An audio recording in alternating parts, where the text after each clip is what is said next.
آپ سب نے طریقے اسلام میں نبی کریم صلی اللہ علیہ وسلم کی آمد سے پہلے کے 3 مشہور بتوں کا ذکر تو سنا ہوگا، لات، منات اور عزا۔ ان بتوں کے بارے میں سرسری سا تو آپ پڑھ چکے ہیں، آج آپ کو اس تفصیل سے آگاہ کرتا ہوں جو تاریخ کی کتابوں میں موجود تو ہے، لیکن اس کی مکمل تفصیل سے بہت کم لوگ آگاہ ہیں۔ عرب کے لوگ گمراہ ضرور تھے لیکن بہت ذہین اور سمجھدار تھے۔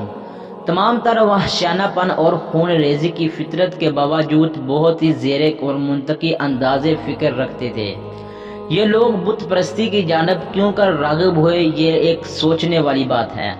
میں نے تاریخ کے اس سچ کو کھنگلانے کی کوشش کی تو کچھ چیزیں میرے سامنے آئیں، جیسا کہ آپ جانتے ہیں کہ لات، منات اور عزا کے یہ تینوں بت خانہ کعبہ میں رکھے ہوئے تھے، جن کو فتح مکہ کے دور میں نبی کریم صلی اللہ علیہ وسلم نے توڑ کر خانہ کعبہ سے باہر پھینکوا دیا تھا۔ آپ کو یاد ہوگا کچھ عرصہ قبل آپ کو 2 انسانی بتوں کی کہانی سنائی گئی تھی جو گناہ کی وجہ سے انسان سے پتھر بنا کر عبرت کی مثال بنا دیے گئے تھے۔ یہ اسی دور کی بات ہے جب ان بتوں کو بھی اکھاڑ کر پھینک دیا گیا تھا۔ لات، منات اور عزا کے یہ تینوں بت خانہ کعبہ میں باقی بتوں کے ساتھ موجود تھے، لیکن اب آپ کو تاریخ کی ایک نئی بات بتاتا ہوں جس پر مسلمان غور کرنے کی بجائے آگے نکل جاتے ہیں۔ یہ بت جو خانہ کعبہ میں نصب تھے، ان کو آپ علامتی یا ڈمی بت کہہ سکتے ہیں۔ اصل بت جن کے مندر بنے ہوئے تھے اور ان مندروں میں ان بتوں کی پوجا کی جاتی تھی، وہ عرب کے مختلف علاقوں میں موجود تھے۔ جن بستیوں میں ان بتوں کے مندر بنے ہوئے تھے، وہاں کے ارد گرد کے لوگ یہاں مندروں میں آ کر ان بتوں کی عبادت کرتے تھے، ان کے چڑھاوے چڑھاتے جاتے، یہاں تک کہ ان بتوں کے سامنے جانوروں کی قربانی کی منتیں پوری کی جاتی ہیں۔ ان کے سامنے قربان گاہیں بنی ہوئی تھیں جہاں جانوروں کو لا کر ذبح کیا جاتا۔ حیرت انگیز بات تھی کہ ان بتوں کو ماننے والوں کی تعداد میں اضافہ ہی ہوتا چلا جا رہا تھا۔ جیسا کہ اوپر لکھا کہ یہ حیران کن بات تھی کہ اس قدر ذہین عرب ان بے جان بتوں کی عبادت پر کیسے لگ گئے۔ ان بتوں میں ایسا کیا تھا کہ ان کو پوجنے والوں کی تعداد میں کمی کی بجائے اضافہ ہی ہوتا چلا جا رہا تھا؟ یہ بت ان عربوں کو ایسا کیا دکھاتے تھے کہ یہ عرب ان کی عبادت پر مجبور تھے؟ لات، منات اور عزا یہ 3 دیویاں تھیں۔ ان کے بارے میں مشہور تھا کہ یہ اللہ کی بیٹیاں ہیں، استغفر اللہ۔ عربوں کے ہاں یہ بات بہت مشہور تھی، اس لیے ان کو اللہ کی بیٹیاں قرار دے کر ان کی عبادت کی جاتی تھی۔ یہ تینوں زنانہ بت پورے عرب میں سب سے زیادہ مشہور تھے۔ ان بتوں کے ساتھ 3 شیطانی چڑیلیں منسلک تھیں۔ لفظ چڑیل آپ دوستوں کو آسانی سمجھانے کے لیے استعمال کیا ہے، دراصل یہ شیطان کی نسوانی صنف تھیں، یعنی مونس شیطان تھیں۔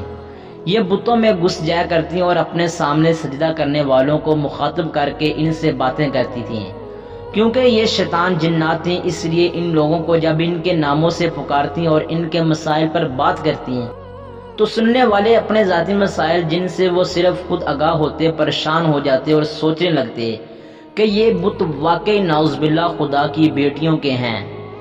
ان بتوں کی دیکھ بھال اور لوگوں کو ان کی عبادت کے طریقے سکھانے کے لیے مندروں میں پجاری ہوا کرتے تھے جو لوگوں کو گمراہ کرتے اور اس کے عوض بتوں پر چڑھاوے کی اشیاء سمیٹتے۔ اس طرح گمراہی کا یہ کھیل جاری و ساری رہا۔ لات، منات اور عزا کو سب سے زیادہ مانا جاتا تھا، لیکن ان تینوں میں سب سے زیادہ جسے بلند مقام حاصل تھا، اس کا نام عزا تھا۔ لفظ عزا عزت سے نکالا ہے، جس کے معنی ہے سب سے قابل عزت کے ہیں۔ عزا کے یہ بت خراز نامی ایک بستی میں واقع تھا۔ یہ بستی وادی نخلا میں سوک اقاضہ کے قریب واقع تھی۔ یہ وہی مقام ہے جس کے قریب جنات کی ایک جماعت نے نبی کریم صلی اللہ علیہ وسلم سے ملاقات کی اور آپ صلی اللہ علیہ وسلم نے ان کو دعوت اسلام دے کر مسلمان کیا تھا۔ عزا کے بت کا ایک شاندار مندر بنایا گیا تھا۔ اس مندر میں دوپیا اسوانی نامی ایک پجاری عزا کے بت کے دیکھ بھال اور خدمت کرتا تھا۔ مندر کے سامنے تھوڑے فاصلے پر جاؤ کے 3 درخت تھے۔ اردو میں اس درخت کو جاؤ کہا جاتا ہے، جبکہ ہندی میں تمرس اور عربی میں اصل کہتے ہیں۔ یہ ایک خودرو صحرائی پودا ہوتا ہے، اجاڑ اور بیابان صحراؤں میں پیدا ہوتا ہے۔ اس کے پتے انتہائی کسیلے اور کڑوی ہوتے ہیں۔ اس کی ٹہنیوں سے ٹوکریاں بنائی جاتی ہیں۔ جاؤ کے ان درختوں پر عزا کا بسیرا تھا۔ اس بارے میں کسی کو علم نہیں تھا کہ وہ عزا بت جس کی پوجا کی جاتی ہے ایک شیطانی طاقت تھی جو ان درختوں پر رہتی تھی، جو اس کے مندر کے قریب تھے۔ جب کبھی لوگ اس کی پوجا اور چڑھاؤ اور منتروں کے لیے آتے تھے تو وہ مندر کے بت میں داخل ہو کر بولتی تھی، لوگوں کے مسئلے اپنے شیطانی قوتوں سے حل کرتی تھی اور ان کو بھٹکاتی تھی۔ اس کا آقا شیطان اس کی اس کارکردگی پر بہت خوش تھا۔ جب مکہ فتح کر لیا گیا تو کچھ دنوں بعد بتوں کی شامت آ گئی۔ خانہ کعبہ میں رکھے ہوئے بت توڑے جانے لگے اور اصل سچے رب کا نور چمکنے لگا۔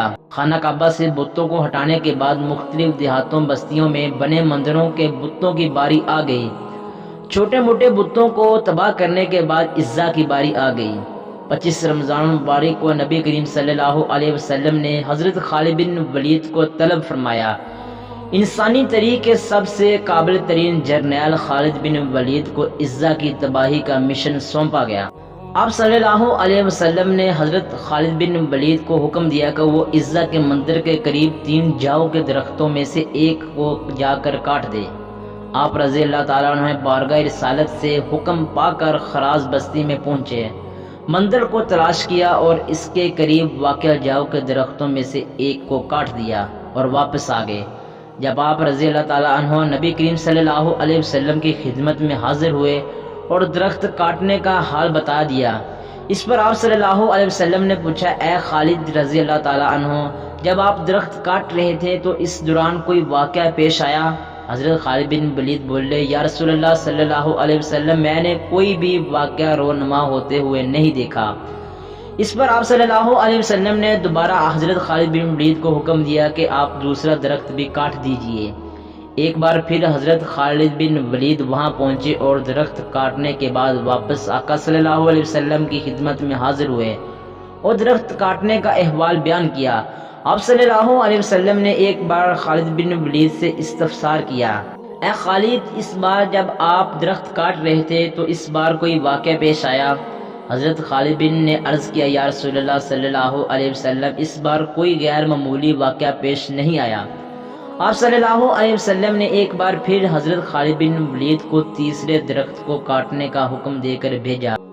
تیسری بار جب حضرت خالد بن ولید تیسرے درخت کے قریب اسے کاٹنے کی نیت سے پہنچے تو اچانک عزا نامی چڑیل آپ رضی اللہ تعالیٰ عنہ کے سامنے ظاہر ہو گئی۔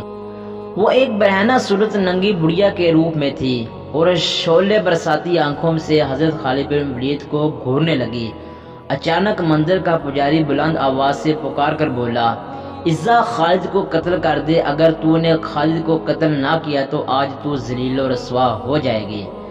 عزا حضرت خالد کی جانب بڑھی۔ آپ رضی اللہ تعالیٰ عنہ نے تلوار نکال لی اور اللہ کا نام لے کر عزا پر حملہ کر دیا۔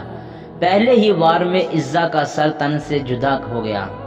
اس کے زمین پر گرتے ہی اس کا جسم دھڑ دھڑ جلنے لگا۔ تھوڑی دیر بعد آپ رضی اللہ تعالیٰ عنہ کے سامنے کوئلے کا ایک ڈھیر پڑا ہوا تھا۔ آپ رضی اللہ تعالیٰ عنہ نے اسے قتل کرنے کے بعد اس کے بت کو بھی توڑ کر ٹکڑے کر دیا۔ پھر اس کے بعد مندر کے پجاری کو بھی قتل کر کے واپس روانہ ہوئے۔ آپ رضی اللہ تعالیٰ عنہ نے سارا قصہ حضور صلی اللہ علیہ وسلم کے گوشے گزار کیا۔ آپ صلی اللہ علیہ وسلم نے فرمایا، یہ عزا تھی، اب یہ ہمیشہ کے لیے ختم ہو گئی ہے، اس کی دوبارہ اب پوجا نہیں ہوگی، اور یوں صدیوں تک پوجی جانے والی شیطانی طاقت کا خاتمہ نبی کریم صلی اللہ علیہ وسلم کے حکم پر سیف اللہ خالد رضی اللہ تعالیٰ عنہ نے کر دیا۔ میں ایسے تاریخی سچے واقعات آپ کے سامنے لاتا رہتا ہوں جن کی حقیقت تو موجود ہوتی ہے لیکن ہم ان پر زیادہ توجہ نہیں دیتے۔ ایسے واقعات کو عبرت کی نیت سے اپنے بچوں اور دوستوں کے ساتھ شیئر کرنا نہ بھولیے۔